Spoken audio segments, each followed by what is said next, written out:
Welcome dear students. आज अपन जो class 12th का लेसन इंडिगो है तो उसका जो नेक्स्ट पार्ट है उसको एक्सप्लेन करेंगे।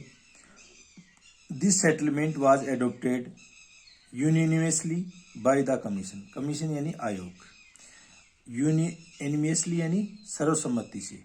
तो ये जो सेटलमेंट या व्यवस्था है इसको आयोग ने सर्वसम्मति से स्वीकार कर लिया। Gandhi explained that the amount of the refund was less important. और गांधी जी ने इसके ऊपर व्याख्या की कि जो अमाउंट है वापसी, रिफंड यानी वापसी का, जो वापसी करने का जो अमाउंट है वो इतना ज़्यादा महत्वपूर्ण नहीं है than the fact that the landlords had been obliged to surrender part of the money.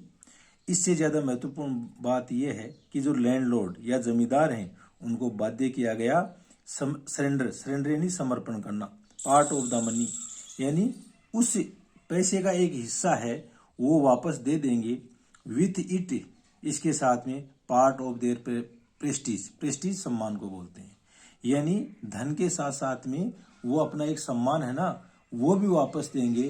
तो यहाँ पर जो कम मात्रा पैसे की है वो ज़्यादा इम्पोर्टेंट नहीं है, उन जमींदारों से पैसा और सम्मान वापस लेना ये बहुत बड़ी महत्वपूर्ण चीज़ है। तो गांधी जी ने ऐसा एक्सप्लेन किया। देयरफॉर इसलिए as far as the peasants were concerned, जहां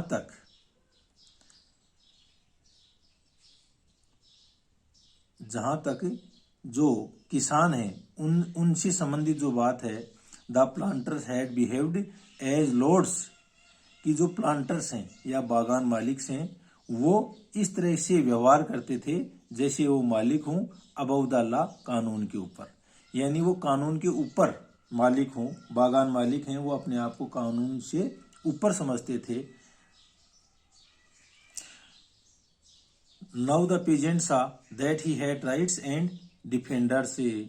अब पीजेंट्स या जो किसान हैं उन्होंने देख लिया कि उनके राइट्स यानी अधिकार भी हैं और वो इनकी रक्षा भी कर सकते हैं। ही लर्न करेज, और उन लोगों ने साहस को सीख लिया। इवेंट्स जस्टिफाइड गांधीज पोजीशन, और इस प्रकार के ये जो तथ्य हैं इन्होंने जस्टिफाइड कर दिया, न्यायोचित ठहरा दिया गांधीज पोजीशन, गांधी जी की स्थिति को। Within a few years the British planters abandoned their estates संपत्ति या साम्राज्य। और कुछ ही वर्षों के अंदर जो ब्रिटिश बागान मालिक हैं एबंडन्ड यानी त्याग दिया, देयर एस्टेट्स यानी अपनी संपत्तियों को उन्होंने छोड़ दिया। Which reverted to the peasants, reverted यानी मूल मालिक को लौटाना, और इनको जो वापस जो इनके मूल मालिक हैं उनको वापस लौटा दिया गया। इंडिगो शेयर क्रॉपर्स डिसअपियर्ड, और इस प्रकार से इंडिगो शेयर क्रॉपर्स हैं या जो नील की खेती करने वाले जो बटाईदार हैं वो गायब हो गए, यानी ऐसी कोई व्यवस्था अब नहीं रही। Gandhi never contained himself with large political और इकोनॉमिक सॉल्यूशन, और इतना सब कुछ होते हुए भी गांधी जी हैं वो कभी भी कंटेंट यानी संतुष्ट होना, कभी भी अपने आप में संतुष्ट नहीं हुए उस जो बड़े राजनीतिक और आर्थिक सॉल्यूशन यानी समाधान के बाद में भी। ही सादा कल्चरल एंड सोशल बैकवर्डनेस, और उन्होंने सांस्कृतिक और सामाजिक बैकवर्डनेस यानी पिछड़ापन उसको देखा in the Champaran villages, Champaran के गांवों के अंदर। And wanted to do something about it immediately, wanted यानी चाहना, और इसके बारे में इमीडिएटली यानी तुरंत, इसके बारे में वो जल्दी ही कुछ करना चाहते थे। ही अपील्ड फॉर टीचर्स, और उन्होंने अपील यानी प्रार्थना की, फॉर टीचर्स यानी शिक्षकों से, Mahadev Desai and Narhari Parikh, two young man who had just joined Gandhi's discipline शिष्य को बोलते हैं। और उनकी अपील के ऊपर जो महादेव देसाई और नरहरि पारिक है उन दोनों ने गांधी जी के शिष्य के रूप में वो जुड़ गए। एंड देयर वाइव्स, और उनकी जो पत्नियां हैं वॉलेंटियर्ड फॉर द वर्क, वॉलेंटियर्ड यानी स्वेच्छा से काम करना, और उनके काम में स्वेच्छा से सहायता की। Several more came from Bombay, और कई लोग हैं, सेवरल यानी कई, मोर केम फ्रॉम बॉम्बे तो बॉम्बे से आए, Poona and other distant part of the land, और साथ में ही बॉम्बे, पूना और डिस्टेंस इन दूरस्थ, और हमारे देश के अन्य जो दूरस्थ भाग हैं वहाँ से भी लोग आए। देवदास गांधी यंगेस्ट सन, और जो देवदास गांधी का सबसे यंगेस्ट, सबसे जो छोटा पुत्र था, अराइव्ड फ्रॉम द आश्रम, वो भी आश्रम से आया। And so did Mrs Gandhi, और वैसा ही जो मिसेज गांधी है यानी गांधी जी की पत्नी है, उन्होंने भी किया। Primary school were open in 6 villages, और इस प्रकार से जो प्राथमिक विद्यालय हैं वो 6 गांवों में खोली गई।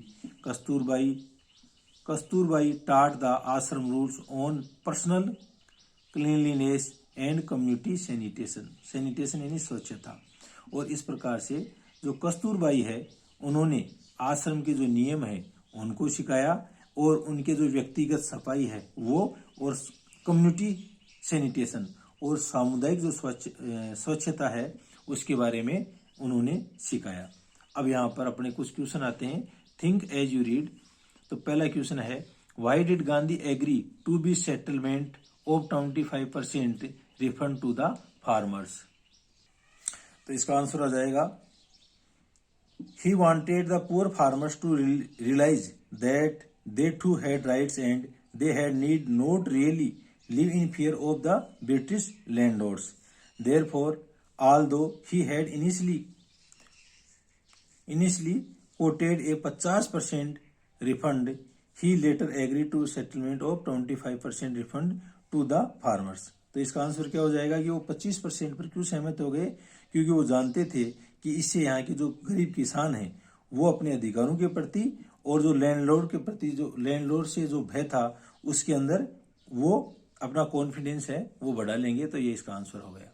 अगला क्वेश्चन देखो, how did episode change the plight of the peasants. तो ये जो एपिसोड है ये या घटना है, उन्होंने किस तरह से जो गरीब किसान है उनकी प्लाइट यानी दयनीय दशा है उसको बदला। तो this episode brought an end to the 15% agreement of sharecropping. However, the most radical change that the episode brought about was in their social and cultural standard. Gandhi opened schools in 6 villages. तो ये change है वो उनके जीवन के अंदर आया। तो नेक्स्ट है, हेल्थ कंडीशन वर मिजरेबल यानी दयनीय। तो जो स्वास्थ्य की परिस्थितियां हैं वहां की चंपारण के लोगों की वो बहुत ही दयनीय थी। Gandhi got a doctor to volunteer he service for 6 month थे, और गांधी जी ने एक चिकित्सक है उसको प्राप्त किया और वो स्वयं सेवक के रूप में अपनी सेवाएं हैं वो 6 महीने तक दी। 3 मेडिसिन वर अवेलेबल, और उस समय वहां पर 3 प्रकार की जो दवाइयां हैं वो उपलब्ध थी। कैस्टर ऑयल, अरंडी का तेल, कुनेन एंड सल्फर ऑइंटमेंट मलहम को बोलते हैं। तो sulphur ointment, anybody who showed A coated टंग, और कोई भी व्यक्ति जिसकी जो जीभ है उसके ऊपर कोटेड यानी कवर चढ़ा होता था गंदगी का, was given A dose of castor oil. तो उसको अरंडी का तेल है उसकी एक डोज या खुराक दी जाती थी। Anybody with malaria fever received quinine plus castor oil, और यदि कोई व्यक्ति है यदि उसके मलेरिया बुखार है तो उसको कुनेन और कैस्टर ऑयल दोनों दिया जाता था। एनीबॉडी विथ स्किन इरप्शंस, और यदि किसी व्यक्ति के त्वचा की जो फोड़े फुंसी, इरप्शन यानी फोड़े फुंसी हैं, received ointment plus castor oil, और उसको मलहम के साथ में कैस्टर ऑयल दिया जाता था। गांधी नोटिस्ड, गांधी ने ध्यान दिया, the filthy state of women's cloth. Filthy यानी जो एकदम दयनीय गंदी, स्टेट ऑफ वुमेन्स क्लॉथ जो औरतों के कपड़े हैं उनकी जो दयनीय गंदी स्थिति है। He asked Kasturbai to talk to them about it. तो इसके ऊपर उन्होंने जो कस्तूरबाई है जो उनकी पत्नी थी तो उनको इसके बारे में बताया। वन वुमेन टुक कस्तूरबाई इनटू हर हट एंड सेड, एक औरत है वो कस्तूरबाई को अपनी झोपड़ी में ले गई और उन्होंने कहा, लुक देखो, देयर इज नो बॉक्स और कपबोर्ड हियर फॉर क्लॉथ, कि यहाँ पर ना तो कोई बॉक्स है और ना ही कोई अलमारी है कपड़ों के लिए। The sari I am wearing is the only one I have, और जो साड़ी मैंने पहन रखी है वो केवल एकमात्र साड़ी मेरे पास में है।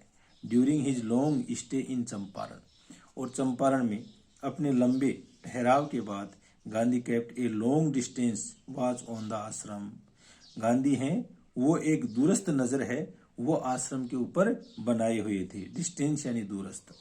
ही sent regular instruction by mail and asked for financial account से, तो वो मतलब चंपारण से लगातार इंस्ट्रक्शन यानी जो आदेश या निर्देश हैं वो डाक के द्वारा भेजते रहते थे और वहाँ की जो आर्थिक स्थिति है उसका पता लगाते थे।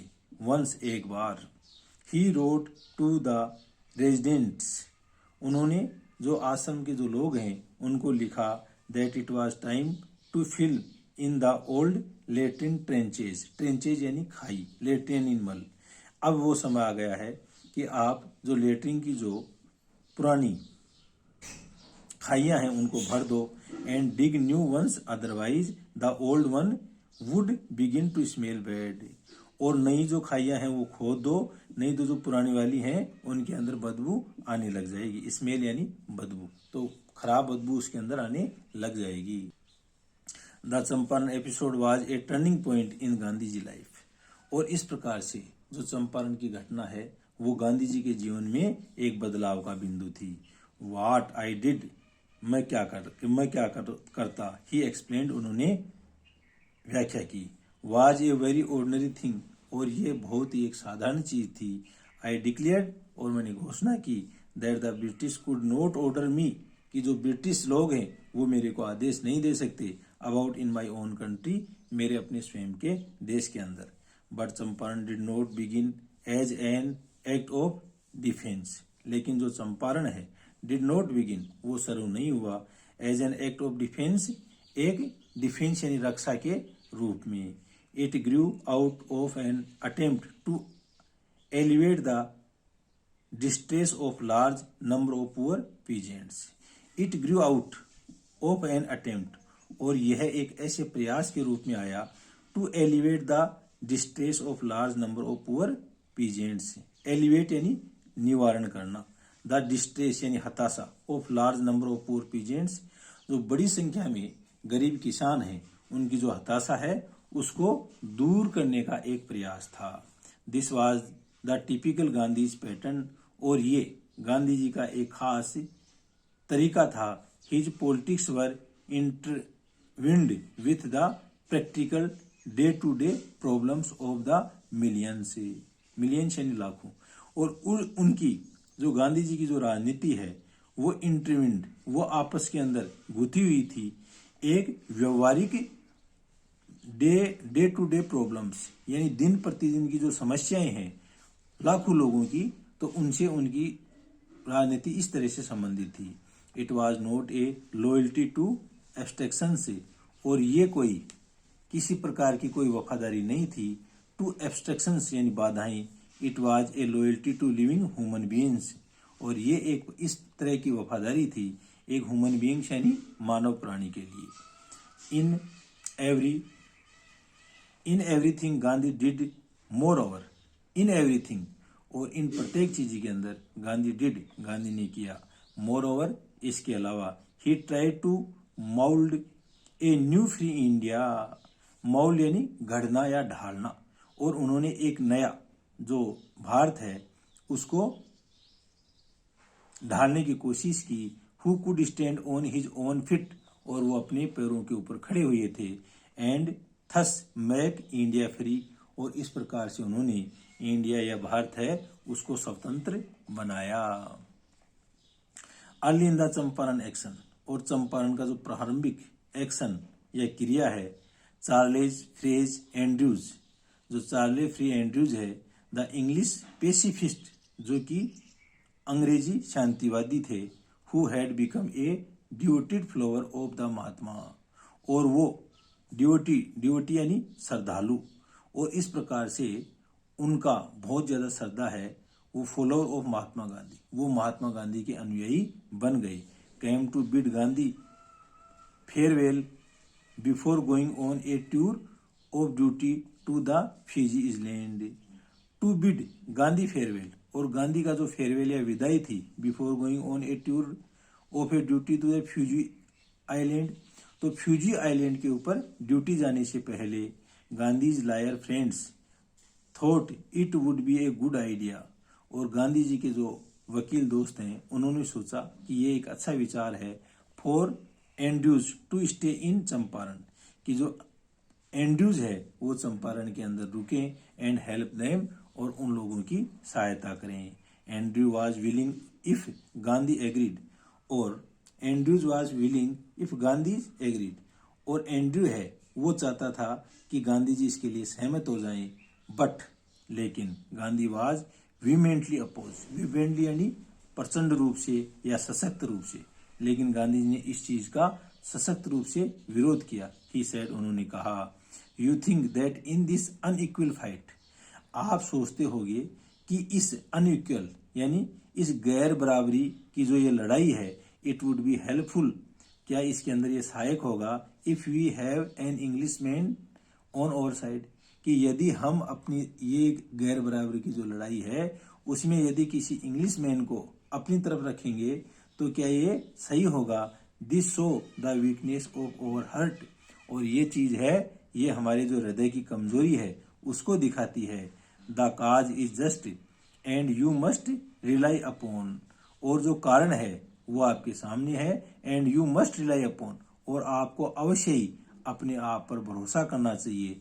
Your self to win the battle, इस बैटल इन लड़ाई को जीतने के लिए, यानी इस लड़ाई को जीतने के लिए आपको अपने स्वयं के ऊपर भरोसा करना है और आपको किसी अंग्रेज के ऊपर मतलब भरोसा नहीं करना। You should not seek A prop, prop यानी सहारा, इन मिस्टर एंड्रयू, और आप लोगों को मिस्टर जो एंड्रयू है उसके अंदर किसी प्रकार का कोई सहारा नहीं देखना चाहिए। Because he happened to be an English man, क्योंकि वो एक अंग्रेज व्यक्ति हैं। He had read our minds correctly, उन्होंने हमारे जो दिमाग हैं वो he had read our minds correctly, हमारे दिमागों को अच्छी तरह से पढ़ लिया। राजेंद्र प्रसाद कमेंट्स, और इसके ऊपर जो राजेंद्र प्रसाद हैं वो टिप्पणी करते हैं। And we had no reply, और हमारे पास में किसी प्रकार का कोई जवाब नहीं था। गांधी इन this way taught us a lesson in self reliance, और गांधी ने इस तरीके से हमें सेल्फ रिलायंस यानी आत्मनिर्भरता का पाठ है वो हमें पढ़ाया। सेल्फ रिलायंस, आत्मनिर्भरता, Indian independence and help to share croppers were all bound together, और इस प्रकार से जो एक तो आत्मनिर्भरता, इंडियन इंडिपेंडेंस और भारतीय स्वतंत्रता and help to share croppers, इन चीजों ने सहायता की। वर ऑल बाउंड टुगेदर, ये चीजें सभी चीजें एक दूसरे से जुड़ी हुई हैं। अब अपन कुछ क्वेश्चन देखते हैं। Why do you think Gandhi considered the Champaran episode to be a turning point in his life, आप कैसे सोचते हैं कि जो गांधी जी ने माना कि जो चंपारण का एपिसोड या घटना है वो एक बदलाव का बिंदु था। तो Gandhi considered the Champaran episode to be turning point in his life because he realised that civil disobedience which had trumped for the first time could go a long way in the freedom struggle. Moreover, he had succeeded in making the peasants aware of their rights and becoming confident. अगला question देखो। How was Gandhi able to influence lawyers? Give instance. तो गांधी जी ने किस तरह से जो वकील है उनको प्रभावित किया, और आपको उदाहरण भी देना है। तो इसका आंसर हो गया Gandhi influenced the lawyers by example of selfless service. He was prepared to go to jail for the sake of the poor peasants who were quite strangers to him. The lawyer were deeply impressed, they too became ready to go to jail. तो इस प्रकार से गांधी जी ने उनको प्रभावित किया, वकीलों को। अगला क्वेश्चन देखो। What was the attitude of average Indian in smaller localities towards advocate of home rule? तो इसका आ जाएगा During those times, the average Indian in smaller localities lived in fear of the British. They were afraid of the dire consequence of helping take advocates of home rule. Helping the, यहाँ पर TH आ जाएगा भैया, helping the advocates of home rule. अगला question देखो, how do we know that ordinary people too contributed to the freedom movements? How do we know, हम कैसे जानते हैं कि जो साधारण लोग हैं उन्होंने भी जो स्वतंत्रता आंदोलन में योगदान दिया, कंट्रीब्यूट यानी योगदान दिया। तो ordinary teachers and doctors came forward and rendered their service towards the upliftment of Champaran. This helped change the life of people, eventually making them self-reliant and supporting the freedom movements. In this way, we know that ordinary people to contribute to the freedom movements. तो thank you dear friends, इस प्रकार से पूरा lesson अपना complete होता है। Okay.